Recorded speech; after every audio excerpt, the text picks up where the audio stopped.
my channel. My name is Johanna, and for those of you who are new here, welcome. And for those of you who are returning, welcome back. Here on my channel, I do planner and planner-related videos, DIY tutorials, budget videos, and the occasional new release video of items that I've listed to my Etsy shop. And if that is of interest to you, please consider subscribing to my channel. And if you could also hit that little notification bell, you'll always be notified of when I do load a new video.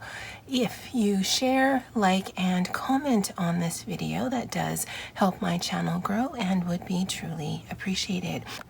Alright guys, so this is a video series that I started a few weeks ago. I believe we're actually going into the 7th week, lesson 7, where we're going to be learning hand lettering together. If you do have any sort of fundamental experience and you're looking for more in-depth tutorials regarding hand lettering, in the description box below I'll list some channels that I watch and enjoy, but this is really geared towards level 0, where you have either very minimal hand lettering skills or none at all, and you are interested in starting.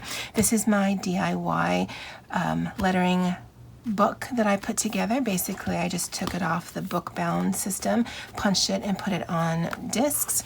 And what we've been doing in the past was we learned the basic strokes, where we learned the upstroke, the downstroke, and we can see progression. Actually, this is my practice.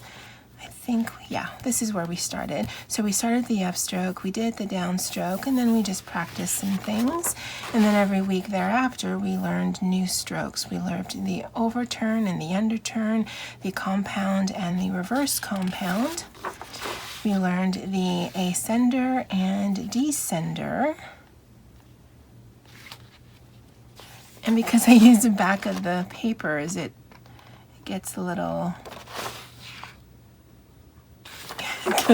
confusing. Yeah, so we learned the ascenders and the descenders, and then we learned our ovals. And then last week was the very first week that we actually started working on some of the easy letters that included overturns. Now this week we're actually going to do something a little different. So I'll just use the back of this. There's no point in wasting our paper.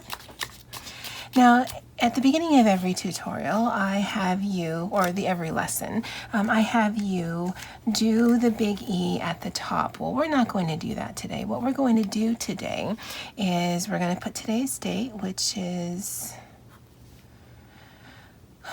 30, 29, 28. Today's the 28th. I literally am surrounded by planners, but whatever. And we're not going to work on brush lettering today, but we will work on some lettering. And so what I want you to do is I want you to write both the uppercase and the lowercase letters in whatever your default writing is. We're not doing anything fancy. I just want you to be able to see the alphabet. Once you're done with that, bring me back and we will get started. Alright, so I've got my upper and lowercase letters at the top. Now, next week we'll definitely resume with our brush lettering, but I thought we'd do something fun this week that's easy, and it's based on working just the regular alphabet, lower and uppercase. And I guess this is more of like a block style. It's not very fancy, it's not calligraphy, it's not handwriting, it's just printing letters. So for the first, and I'm going to show you 3 different things. For the first one, I want you to start with the word hello. And I do this more often than not when I'm in my planners, where I will put a big box, or I will make the line on one side, and I usually choose the left side, thicker than the other. And whether I draw that box first and then connect the line, or whether I do the letter and then I do the box, it just really depends on how I'm feeling. And you can even change this up, which looks really cute, if you add a line at anywhere there is a line, either across that way or to go across that way. And then to change it up again, you can fill in your little thick line with different decorations, and then it changes how the word looks. And so something just as easy as that looks really dynamic. And if you're like me and you want to put lettering in your planner, then I think this one is really easy.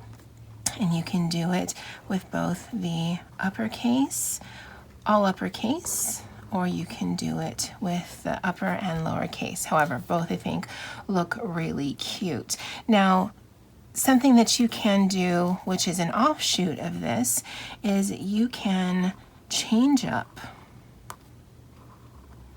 the way that your letters are by way of, you don't have to do uppercase, all uppercase, or all lowercase. You can actually switch it up, and then it changes the dynamic of your word. Now, whether that bothers you or whether you like the look of that, I mean, you won't know until you try it, but it can make it look interesting with just very minimal effort. Okay, so that's style number one. Just make one side of your letters a bit chunky, and then whether you add the lines, whether you make that even fancier, you can put some arrows. I mean, really, it's just really basic things, and you're just zhuzhing up a little. So that's the first little fun lesson we're going to do. Now we're going to take the word hello, and we're actually going to not add any kind of additional line, but what we're going to do is we're going to make it really skinny. So we've got hello right there. And again, whether you do it with all caps, or if you do it caps and lower letters, or a combination of the two, that does change it. And if you wanted to add some additional here, that does give you some options on how to do some lettering. And I find if you do the skinny lettering, if you make it both skinny and super tall, it just makes it seem super exaggerated and can be quite fun. I smudged right there. So again, in just a little bit of time, we've got one word in, 5 different ways? And that does give you some options if you are looking at doing lettering in your planner or for cards or whatever. Now, the third way I'm going to show you is basically the opposite of this. So we take the word hello,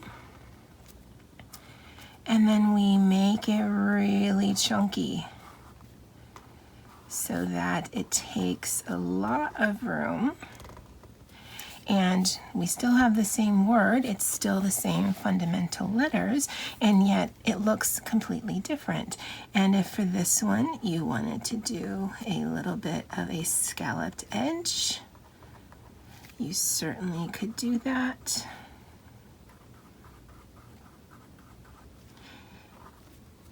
If you wanted to add some bubbles. Again, the whole thing of hand lettering is supposed to add just a little bit of pop to your, in my case, to planners, and you can make this as involved as you want to. Now, you can still do your brush lettering. And of course, I didn't practice, as you can see. And so we have the word hello, and then you could write on top of it. So hello,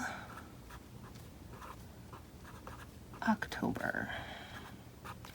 And I think that looks interesting. It also looks a little bit messy to me. Maybe I should have put October above the midline, or whatever that middle line is called.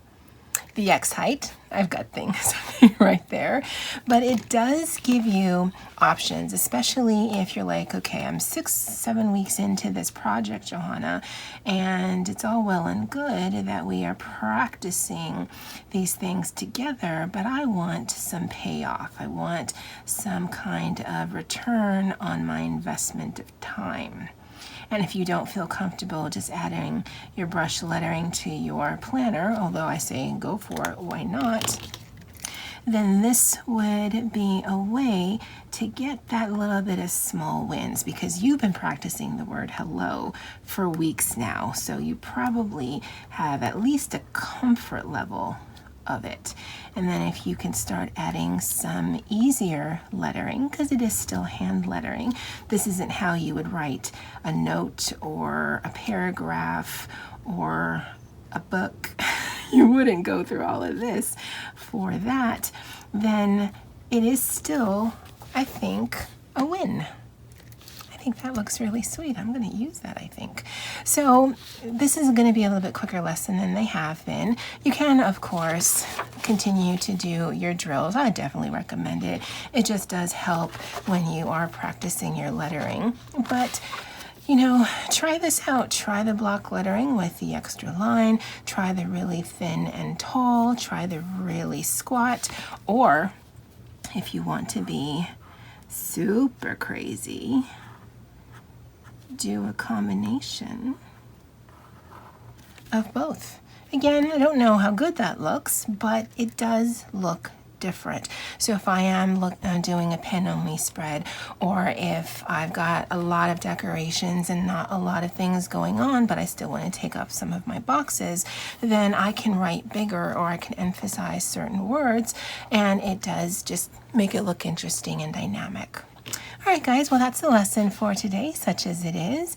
Next week, we will resume with our brush lettering, going into the medium, I don't want to say medium letters, but there's the easy, and then there's the next level of easy, and that's what we're going to be doing in next week's lesson. All right, guys, that's it for me for now, and as always, aloha.